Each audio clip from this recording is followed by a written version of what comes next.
Translation. In mRNA, the instructions for building a polypeptide come in groups of 3 nucleotides called codons. So imagine you have AUG, CCA, GCU, so on. And basically there are 61 different codons for amino acids, and 3 stop codons mark the polypeptide as finished. And one codon known as AUG is a start codon to signal off the translation. And this will code for amino acid methionine.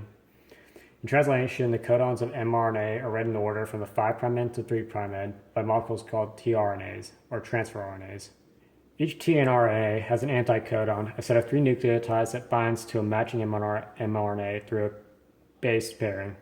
The other end of the tRNA carries the amino acid that's specified by a codon. So right here you have its complementary bases and the amino acid that it carries. So the tRNAs bind to mRNAs inside of a protein and RNA structure called the ribosome. So we have the ribosome structure right here. And as a tRNA enters slots in the ribosome and binds to codons, their amino acids are linked to the growing polypeptide chain in a chemical reaction.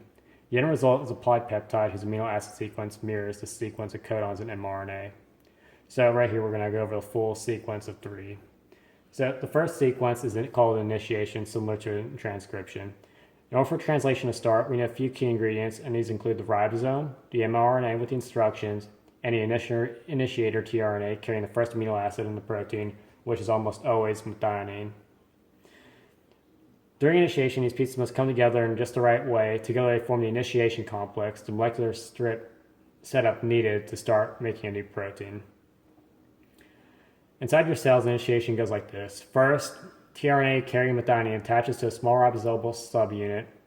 Together they bind to the 5' end of the mRNA, and by recognizing, and eventually it will work its way down the chain until it hits the codon sequence AUG, which is a start codon, or methionine.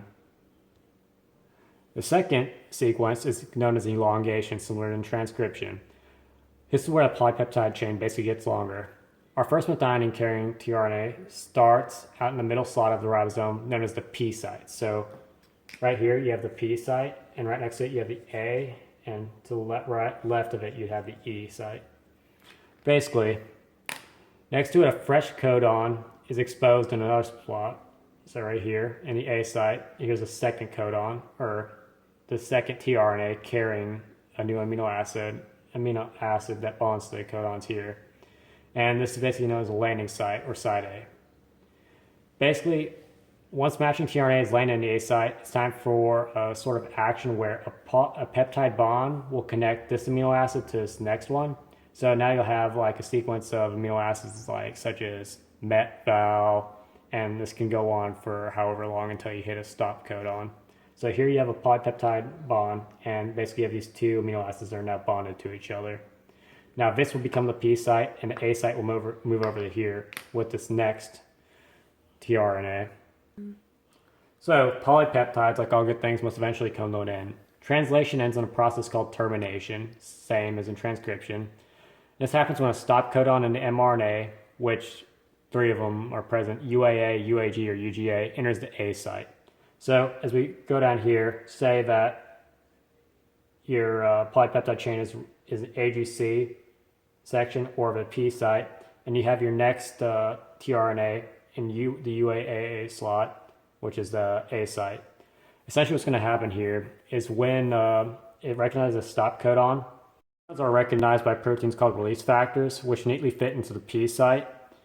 And release factors mess with the enzyme that normally forms peptide bonds, and they make it add a water molecule to the last amino acid of the chain. This reaction separates the chain from the tRNA. So basically when this water molecule bonds to the end, it basically ends the chain and gives it a closed like hydrogen water molecule end, and this newly made protein would be released. And obviously it'd be a lot longer than this. It'd probably be thousands of amino acids long.